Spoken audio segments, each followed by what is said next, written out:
네, 정치여담 정광재 국민의힘 대변인, 김상일 정치평론가, 또 SBS의 최선호 논설위원과 함께하겠습니다. 세 분 어서 오십시오. 안녕하세요. 안녕하세요. 네, 자, 한 온라인 매체 보도로 김건희 여사의 공천 개입 의혹이 재점화됐습니다. 자, 논란의 핵심 인물로 지목된 명태균 씨를 비롯해서 다른 당사자들 역시 사실 무근이다 이렇게 밝히면서 또 새로운 국면으로 전환되는 중입니다. 자, 먼저 최선호 논설위원께서 네. 명태균 씨 반응부터 좀 짚어주실까요? 어제 고소장 접수를 SNS에 사진을 찍어서 인증했더군요. 네, 그렇습니다. 어제 고소장 낸다는 거는 어제 이 시간을 통해서 네. 말씀을 드렸고요. 지금 이제 허위 사실에 의한 명예훼손 이렇게 고소를 한 것 같은데 이제 허위 사실이라고 주장하는 포인트가 이제 몇 가지 있습니다. 첫 번째는 이게 보기에 따라서 좀 더 이상하게 들리기도 한데 김건희 여사와 텔레그램을 나눈 게 김영선 전 의원이 아니라 자신이다. 네. 그러니까 그러니까 명태균 씨와 김건희 여사의 텔레그램 내용을 이제 개혁신당의 이준석 의원 등에게 보여줬던 것이다. 네. 그러니까 이 부분을 설명했는데 뉴스토마토 쪽에서 김건희 여사와 김영선 전 의원 간의 어떤 텔레그램인 것처럼 보도했다라는 부분이 하나가 있고요. 또 이 텔레그램 내용에 보면 김건희 여사에 대해서 김건희 여사가 김해로 가라 마라 이런 말을 하는 게 없다. 자신이 먼저 김해 쪽의 전략 공천을 요구하고 여기에 대해서 김건희 여사는 안 된다. 내가 힘이 없다. 네. 그리고 이건 가더라도 경선을 해야 하는 걸로 알고 있다라고 해서 전략 공천에 대한 제안 이런 구체적인 내용이 없다. 네. 그런데 이 보도를 했다. 이런 내용들입니다. 그리고 그 외에 이제 개혁신당과 관련해서는 지금 개혁신당도 이 논란에 좀 약간 휩쓸리고 있는 상황이지 않습니까? 근데 제안을 먼저 한 것이냐 아니면 요청을 한 것이냐와 관련해서 계속 명태균 씨는 개혁신당 쪽에서 비례 공천을 제안을 해서 만남이 이루어졌다라는 식으로 주장을 하고 있습니다. 네, 자, 그럼 당시에 논란의 사건이 벌어졌던 당시 이 직간접적인 관련자들의 반응도 한번 보겠습니다. 먼저 2022년 재보궐선거 당시 국민의힘 공천관리위원장을 맡았던 윤상현 국민의힘 의원은 자, 소설 같은 이야기다. 어떠한 외압도 없었다. 이런 입장이고요. 저 장동혁 국민의힘 의원은 지난 40 총선 당시에 사무총장을 맡았었는데 자, 김영선 당시 의원은 애초에 컷오프 대상자였다. 이렇게 밝혔습니다. 자, 정광재 대변인 네. 어떻게 보십니까? 일단 명태균 씨뿐 아니라 이 매체를 제외한 다른 모든 당사자들이 이걸 부인하고 있어요. 네, 보도 이후에 기사에 등장한 모든 정치인들이 한결같이 사실과는 조금 다른 내용들이 섞여 있다 이런 얘기들을 하고 있죠. 특히 자신이 연관된 부분에 대해서는 적극적으로 부인하고 있는데요. 정치권에서는 항상 이 선거판만 되면 여러 가지 이야기들이 돌게 마련이죠. 저 역시 총선 과정을 뛰는 과정에서도 네. 누가 해당 지역에는 뭐 공천이 이미 확정적이더라. 이런 이야기들을 이른바 정치권 여의도 바닥에서 활동한다는 사람들로부터 많이 듣곤 하는데 이것도 그렇게 좀 정제되지 않은 그러니까 사실관계가 완전히 확인되지 않은 내용들을 명태균 씨가 일부 자신과 김영선 전 의원 그러니까 자신이 일정 부분 좀 이렇게 모셨던 분이죠. 네. 그분에게 유리한 이야기들을 다른 사람들에게 했던 이야기가 이렇게 기사로까지 번진 건 아닌가 싶은데요. 그 과정에서 특히 이준석 전 개혁신당 대표 같은 경우엔 이게 굉장히 중요한 정치적 호재가 될 수 있음에도 불구하고 크게 확산이 되지 않았단 말이에요. 네. 그런 걸 본다면 어떤 객관적인 사실이 모두 확인된 내용은 아니다 이렇게 보고 있습니다. 네, 자 김상일 평론가께서 네. 어떻게 보십니까? 민주당에서 이 공천 개입 문제를 특검법에 포함시킬 정도로 중대한 문제다 이렇게 보는 입장이죠. 저는 중대한 문제라고 생각을 해요. 일단 이 문제에 대해서. 네. 근데 특검에 포함시키는 거 부분에서는 저는 좀 생각은 좀 다르긴 한데 먼저 중대한 문제다라는 부분을 좀 말씀을 드리면 권력은요. 국민을 위해서라도 과하다 싶을 정도로 지나치다 싶을 정도로 견제하고 의혹이 있으면 해소를 위한 조사와 노력, 수사를 해야 한다. 저 이렇게 생각합니다. 근데 지금 살아있는 권력의 정점에서 논란이 일어났어요. 그러면 국민들 입장에서는 충분히 의구심을 가질 수 있는 상황입니다. 지금 정광재 대변인은 이게 이럴 수도 있다 저럴 수도 있다라는 가능성을 말씀해 주셨는데 네. 그 가능성이 있는 거 맞아요. 그리고 그 가능성이 굉장히 높을 수도 있어요. 그러나 반대로 실제로 이 공천의 개입이나 이런 것들이 있었을 가능성도 상당히 농후합니다. 왜냐하면 재보궐선거와 관련해서는 기본적으로 구체적인 정황이 있고 그 이후에 현실화되는 상황 전개가 있어요. 그러면 이거에 대해서 합리적인 의심을 할 수밖에 없는 것이죠. 일부 맞아 들어가는 상황이 있는데 그건 또 추후에 따져보겠습니다. 그렇죠. 네. 그래서 그것도 맞아 들어가는 게 굉장히 결정적이고 중요한 것이 맞아 들어가기 때문에 국민들 입장에서는 상당한 의구심을 가지고 바라보고 이것이 해소돼야 할 것이라고 생각할 겁니다. 왜? 이게 선거 개입이면 민주주의의 꽃이라는 선거를 농단한 거잖아요. 기본적으로 권력이. 그렇기 때문에 민주당이 송영길 의원과 관련해서 이런 비슷한 그 류의 일을 겪을 때 다 뭐라고 했습니까? 물론 저도 그때 얘기했습니다. 선거의 꽃인 선거를 농단하는 것은 가장 민주사회에서 강하게 처벌해야 하는 것이고 강하게 의혹을 해소해야 하는 것이다. 이렇게 얘기를 했습니다. 똑같이 저는 바라볼 수밖에 없는 상황이다. 그래서 지금 아닐 가능성도 있지만 맞을 가능성이 있는 부분을 명확히 해소해야만 하는 상황이다. 이렇게 말씀을 드리겠습니다. 네, 자 관련자들 모두 사실이 아니라는 상황 속에서 자신이 결백하다 이렇게 얘기하는 명태균 씨. 지난 14일에는 의미심장한 메시지를 올렸었습니다. 이 내용도 잠깐 볼까요? 자, 이소부와의 바람과 태양, 그들은 바람을 선택하였다. 태풍이 불 것 같습니다. 자, 프로서퍼는 태풍이 불 때 서핑보드를 들고 바다로 뛰어드는 용기가 있어야 합니다. 관심과 걱정 고맙습니다. 추석 명절 잘 보내세요. 이렇게 썼습니다. 자, 바람과 태양 중에서 바람을 선택했다. 태풍이 불 것 같다. 이건 어떻게 해석해야 될까요? 최선호 선수는? 글쎄요, 이제 저 부분이 그 어떤 맥락에서 나왔는지 종합적인 판단이 안 되기 때문에 좀 네. 애매한 부분이 있습니다. 뭐냐면 아마도 이 뉴스토마토하고 이 보도를 하느냐 마느냐를 가지고 아마 상당히 갈등이 있었을 겁니다. 그 과정에서 뉴스토마토에 대해서 하는 얘기라면 뉴스토마토에 대해서 그 보도가 뭐 잘못됐다 이러면 나 강하게 대응할 수밖에 없다 이런 차원에서 나온 얘기라면 사실은 뭐 큰 의미 없는 얘기인 거고요. 네. 그게 아니라 어떤 자신이 가지고 있는 것들이 폭로될 때 세상에 드러날 때 이게 여의도 정가를 비롯해서 전국에 상당히 큰 태풍이 불 수 있다 이런 의미라 그러면은 좀 다른 맥락이겠죠. 그래서 요거는 앞뒤 전후 맥락 어떤 상황에서 나왔는지를 좀 알기 전에는 섣부르게 이야기하기는 좀 애매한 부분이 있다 이런 생각이 듭니다. 네, 저 정광재 대변인 어떻게 보십니까? 일단 여당에선 일종의 명태균 씨라는 사람이 자기 정치를 하고 있는 것이다 이렇게 보고 있는 거죠. 뭐 저는 저 태풍의 의미에 대해서 본인에게는 태풍일지 모르지만 우리 여의도 정치권에는 찻잔 속 태풍이 불고 있는 건 아닌가 이렇게 생각해 봤습니다. 이게 태풍이 되려면요. 네.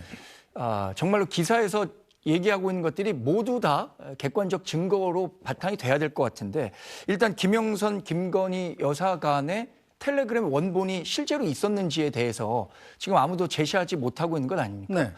태풍이 되려면 일단 이 정도는 근거가 돼야겠죠. 아니면 실제 녹취라든가 공천과 관련해서 김건희 여사가 어떤 식의 역할을 했었는지에 대한 객관적 증거들이나 뒷받침이 있어야 할 텐데 아직 뭐 태풍이 되기에는 본인의 정치 경력이나 아니면 자신의 영향력과 관련해서는 태풍이 될 수 있을지 모르겠지만 일단 여의도 정치 전체로 번지기에는 태풍이 되긴 어렵다고 보고 있고요. 명태균 씨가 이제 경남 일대에서는 상당히 뭐 이름 대면 좀 어느 정도는 아는 정치권 인사였다고는 하지만 국민의힘 전체, 뭐 전국 정당이니까요. 본다면 그분이 갖고 있는 영향력이 지금 얘기하고 있는 것처럼 그렇게 큰 사람이었는가라는 부분에 대해서는 많은 사람들이 의문의 목소리를 내고 있는 거죠. 네, 자 이준석 현 개혁신당 의원도 당시에 중요한 입장에 있었습니다. 자 2022년에는 국민의힘 당 대표였죠. 그리고 2024년 때는 이 개혁신당을 막 창당해서 선거를 준비하던 입장이었습니다. 자 이준석 의원의 입장은 뭔지 한번 보고 가겠습니다. 자, 애초에 공천 개입이 애매하다고 했던 건 이 텔레그램 내용을 지금 이준석 전 의원이 봤다는 거잖아요. 그렇죠. 이 텔레그램의 내용이 김영선 전 의원 측의 요청을 그분 아마 김건희 여사를 지칭하는 것 같습니다. 네. 그분이 돕기 어렵다고 하는 취지인데 도대체 뭘 바라고 이 판을 끌고 나가는 건지요. 자, 텔레그램의 내용, 그러니까 지금으로서는 명시하고 김건희 여사가 주고받았다는 텔레그램 내용을 네. 지금 이준석 의원이 봤다는 얘기 같은데 그 내용은 자 김영선 전 의원 측이 좀 공천 좀 도와주세요 했더니 김건희 여사가 그건 또한 보기가 어려워요. 네. 난 그럴 힘이 없어요. 네. 뭐 이런 내용인 것 같은데 네. 이것 가지고 뭐 어떻게 논란을 이끌어내겠다는 것인지가 좀 궁금하다라는 게 지금 이준석 의원의 얘기 아닙니까? 이준석 의원이 굉장히 곤란하잖아요. 네. 그러니까 이걸 사안을 축소하려는 저는 의도로 보여요. 네. 왜냐하면 이게 두 가지의 의혹이 있습니다. 네. 재보궐 때 개입했다는 거와 지난 총선 때 개입 시도가 있었다는 것 이 두 가지예요. 개입 시도는 실패했지만 재보궐 때는 개입이 아예 이루어졌다라는 또 의혹이 있는 겁니다. 이 두 가지 의혹을 다 보면 어쨌든 이거는 합리적인 의심을 해소해야 되는 것이고 수사가 이루어져야 된다고 저는 국민들과 야당은 생각한다고 저는 생각해요. 그러면 거기에서 이준석 대표는 지금 만약에 재보궐에서 공천 개입이 이루어졌다고 한다면 본인이 책임에서 자유로울 수가 없어요. 당시 국민의힘 당 대표였죠. 네. 물론 공관위원장은 윤상현 의원이 그렇죠. 맡았었습니다. 그렇지만 당 대표였으니까 분명히 알았을 것이고 네. 두 번째는 총선에서도 이런 부분에 있어서 공천 개입은 공천 개입 시도는 자기와 상관이 없지만 이것이 공천 거래가 있었느냐, 그러니까 개혁신당의 공천에 거래가 있었느냐, 이거는 굉장히 또 논란이 지금 되고 있는 거예요. 올해 4월 7불사에서 10일에 예, 이 만나서 총선 때 7불사 모임을 얘기하시는 거죠. 그렇죠. 이게 지금 시점이 2년이 왔다 갔다 하기 때문에 그렇죠. 두 가지 사안으로 봐야 되는 부분을 좀 거죠. 명확해야 됩니다. 예. 예. 이 두 가지 사안에 대해서 모두 다 이준석 대표는 지금 곤란한 입장에 지금 처해져 있어요. 그리고 이것을 촉발시킨 것도 사실 자기 본인이에요. 아이러니하게도. 그렇기 때문에 사안을 좀 더 축소시키고 싶은 입장에서 이걸 빨리 마무리 지려고 하는 메시지 아닌가 이런 생각이 들지만 지금 본인이 그렇게 얘기한다고서 이거 해소가 저는 안 된다고 봅니다. 이거는 정확하게 의혹 해소를 위해서 수사를 하고 좀 아까 말씀하셨잖아요. 네. 명확한 증거가 없다고 우리 정 대변인 말씀하셨잖아요. 있는지 없는지 수사를 통해서 밝혀야죠. 그냥 지금 없으니까 없는 거다라고 얘기하면 그건 정의 구현을 안 하겠다는 뜻이거든요. 그리고 그 명태균 씨의 메시지를 보세요. 마치 대통령실과 여권에 경고를 보내는 듯한 메시지잖아요. 바람이 분다, 태풍이 분다. 이거 나 계속 건드리고 당신들이 나 보호 안 하면 네. 바람이 태풍이 될 수 있어. 이렇게도 해석할 수 있는 여지가 저는 충분하다고 생각합니다. 네. 그래서 이거는 제가 볼 때는 여당도 자꾸 덮으려고 할 것이 아니라 명확하게 국민에게 해소를 해주려는 노력을 해주는 것이 미래를 위해서 좋을 것이다. 이런 말씀을 드리고 싶습니다. 자, 논란을 좀 분리해서 하나하나씩 따져보겠습니다. 자, 최선원 논술위원. 예. 지난번에 이 뉴스토마토가 처음 보도했던 얘기는 올해 4월 10 총선에 이 공천이 이렇게 됐었다. 이런 얘기였잖아요. 근데 즉각적으로 대통령실이 이거는 결과적으로 김영선 전 의원이 공천이 안 됐는데 네. 무슨 개입을 했다는 것이냐 입장을 사실상 냈었습니다. 네. 자, 그런데 어제 다시 폭로된 내용은 2022년 재보궐 당시에 이런 일이 있었다는 내용이잖아요. 네. 거기에 대해서는 아무 입장이 없죠, 지금 대통령실이. 지금 뭐랄까요, 이제 말씀하신 대로 2022년 상황과 네. 이번 4월 10일 총선 상황 이렇게 네. 나눠봤을 때 현재 어떤 쪽에 대해서 대통령실에서 입장이 나오는 건 없고요. 말씀하신 대로 앞서 1차 보도 때 했던 게 공천이 이루어지지 않았는데 무슨 네. 공천 개입이 있느냐 이렇게 네. 말을 했단 말이죠. 근데 사실은 1차 때 대응한 그 논리는 조금 부적절합니다. 사실은 청탁이 실패했다고 해서 죄가 아닌 게 아니거든요. 그래서 실패 여부는 중요하지 않습니다. 오히려 그거 사실관계가 있느냐 없느냐가 문제이기 때문에 이건 좀 제가 볼 때는 좀 부적절한 해명이 될 수 있다고 생각하고요. 상황에 따라 좀 달라질 겁니다. 그래서 지금 대통령실에서 특별하게 입장을 내지 않는 거는 일단 체코 순방 중이라는 상황도 있을 네. 테고 또 하나는 앞서 말씀하셨지만 이 상황이 지금 애매하게 개혁신당의 공천과 관련해서도 뭔가 좀 말려 들어가면서 좀 상황이 복잡하게 진행되고 있기 때문에 이 전체적인 좀 상황을 지켜보는 것 이런 게 하나 있는 것 같고요. 그다음에 이건 그냥 제 뇌피셜입니다. 제가 네. 알 수가 없으니까 사실관계를 김건희 여사에게 지금 대통령실에서 물어보고 확인해서 이 상황을 통제할 만한 대통령실의 능력이 있는가 이 부분에 대해서도 조금 의문이 있어요.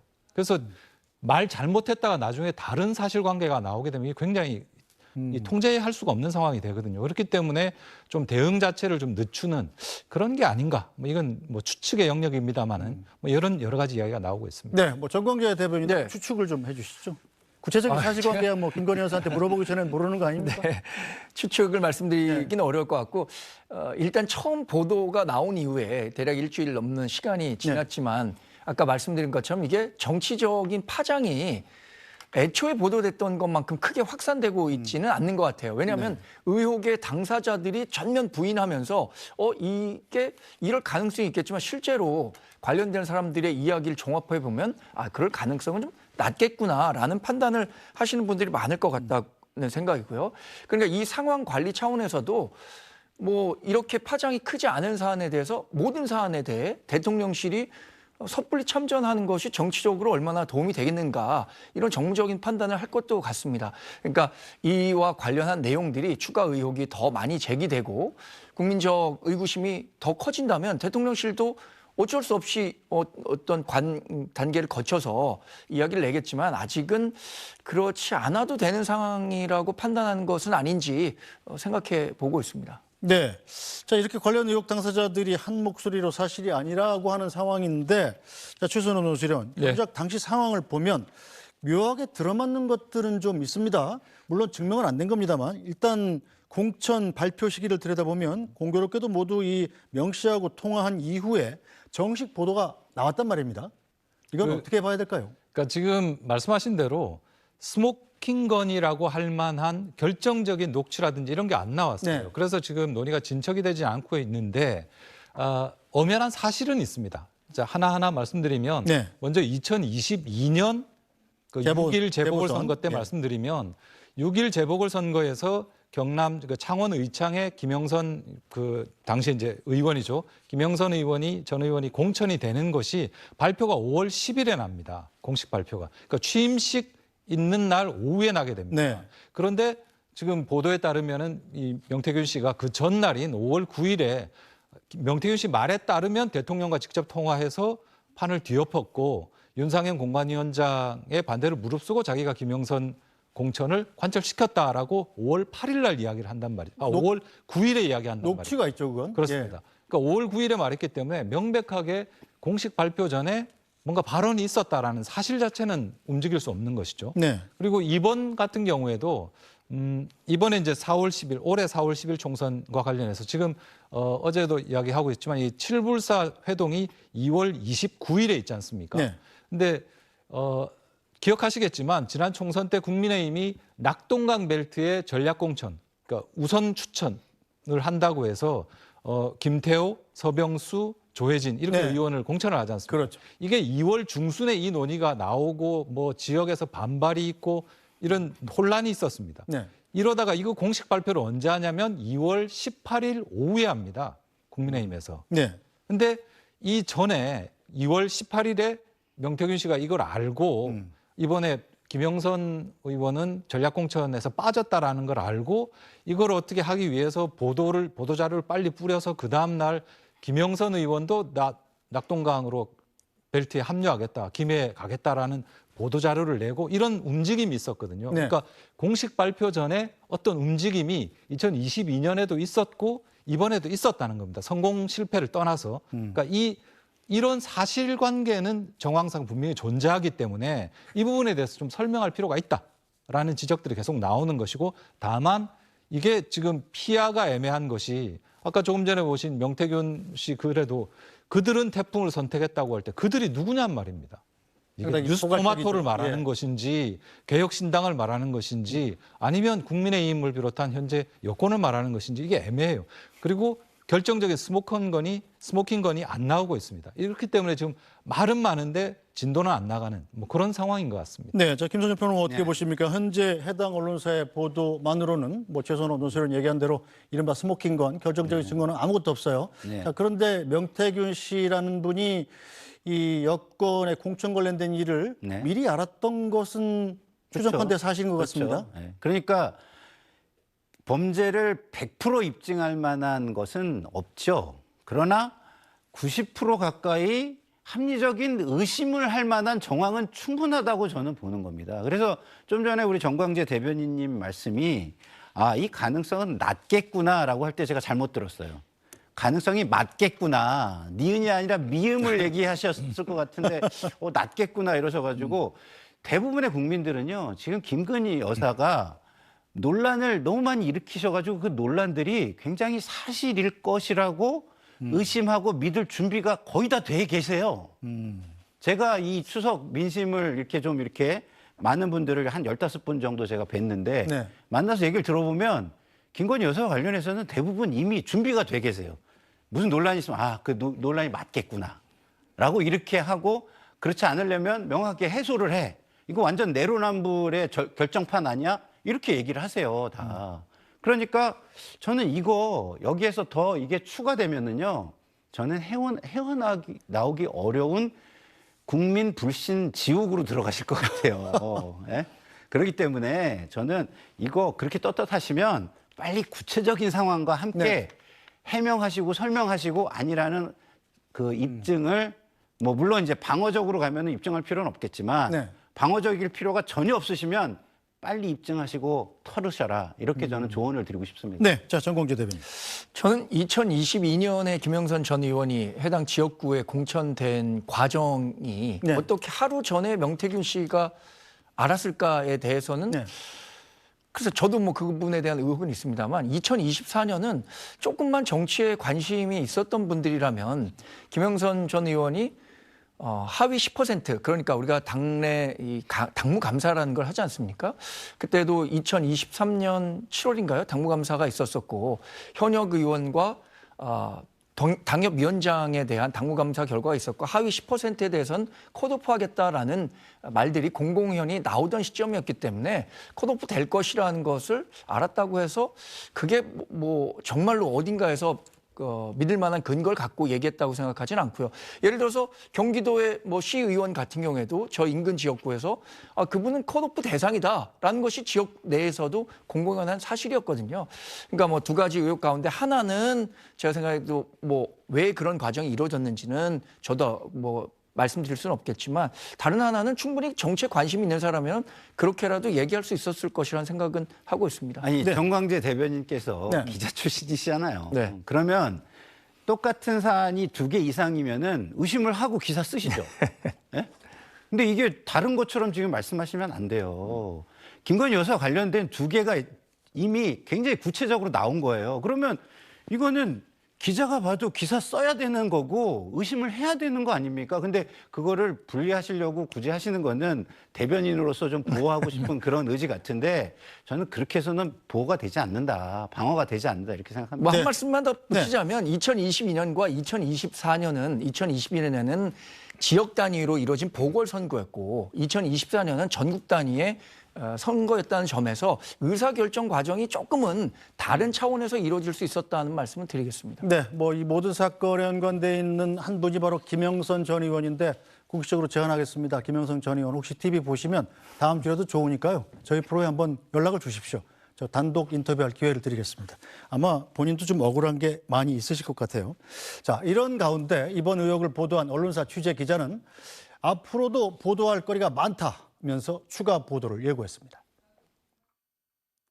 일단 전략적으로 저희가 한 번에 다 보도하지 않는다. 네. 장기전으로 간다. 왜 장기전으로 가냐.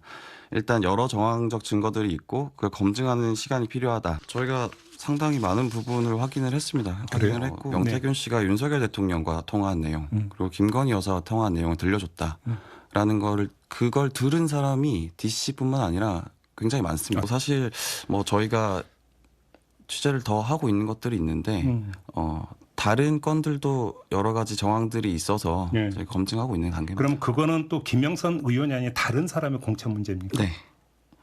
그래요? 거기에도 김건희 여사가 등장한다는 말씀이신가요? 그거는 이제 저희가 보도로 말씀을 드리겠습니다. 네, 자 최선호 논수위원, 네. 정치부장 지낸 입장에서 어때요? 자, 뉴스토마토가 추가로 보도할 거리가 있다면 뭘 갖고 있는 걸까요? 그건 뭐 제가 알 수 있는 건 아니고요. 뭐 들리는 소문으로는 뭐 문건 녹취가 뭐 훨씬 더 지금 많이 확보돼 있다는 거 아닙니까? 그러니까 한 자리 숫자가 아닌 녹취를 가지고 있다라는 거고 방금 저 화면에서도 보셨지만은 추가 보도 뭐 하겠다라는 건데 어제 이제 아침 6시에 사실 뉴스토마토가 추가 보도를 예고해서 그때 들어갔는데 사이트가 다운됐어요. 그러니까 뭐냐면 뉴스토마토 창사 이래 네. 가장 주목받고 있는 겁니다. 그만큼 부담도 굉장히 크고 네. 아마 뉴스토마토 입장에서는 아마 명운을 걸고 사회 명운을 걸고 이 사안에 대해서 추가 취재하고 보도를 하려고 할 겁니다. 그래서 굉장히 뭐 적극적으로 나올 거기 때문에 추가 보도는 나올 것 같아요. 그리고 아까 방금 그 보신 영상에서 나와서 이제 언급했던 게 그 박근혜 정권 3년 차째 나왔던 정윤회 문건 유출 사건 이야기를 하면서 네. 이게 초반에는 정윤회 문건 나왔을 때 세계일보 단독 보도였죠. 근데 다른 사에서 이렇게 별로 붙지 않았습니다. 그랬다가 나중에 이제 이게 태블릿 PC 나오고 이러면서 이제 그 정권 말기에 굉장히 많은 형태의 보도가 났는데 뭐 뉴스토마토 쪽은 계속 그 얘기를 하고 있습니다. 그래서 뭐 훨씬 더 많은 걸 가지고 있고 추가 폭로를 하겠다라고 이야기하고 있는데 전언을 전하는 형태의 추가 보도라면 그냥 말씀하신 대로 찻잔 속의 태풍으로 그칠 가능성이 크고요. 근데 정말 스모킹건이라고 할 만한 것들이 나와야 됩니다. 추가 보도가 파괴력을 가지려면 김건희 여사의 어떤 텔레그램 문자가 나오든지 아니면 뭐 육성으로 지금 보도상으로는 윤 대통령 내외하고 여러 번 통화를 했고 그걸 주위 사람들한테 들려줬다라는 네. 거 아닙니까? 그래서 이 부분에 대해서 나와야 되는데 아까 그 이준석 대표가 오늘 아침에 이제 페북에 입장을 쭉 밝혔는데 거기에 보면 이런 내용이 나옵니다. 지금 뉴스토마토에서 인용하는 녹취가 공개된 것이 이 보도에 나오는 내부인들, 그러니까 명태균 씨와 그 캠프에서 일하던 지인 간의 갈등에 의해서 지금 이 녹취가 유출되는 것 같다라고 이야기하고 있지 않습니까? 네. 그래서 실제로 명태균 씨가 가지고 있다라면 뉴스토마토에서도 접근하는데 좀 한계가 있는 거 아닌가? 뭐 있다면 벌써 나오지 않았을까? 이런 생각이 좀 들기도 근데 합니다. 어쨌든 어떤 후속 보도가 나올지 좀 주목해 보겠습니다.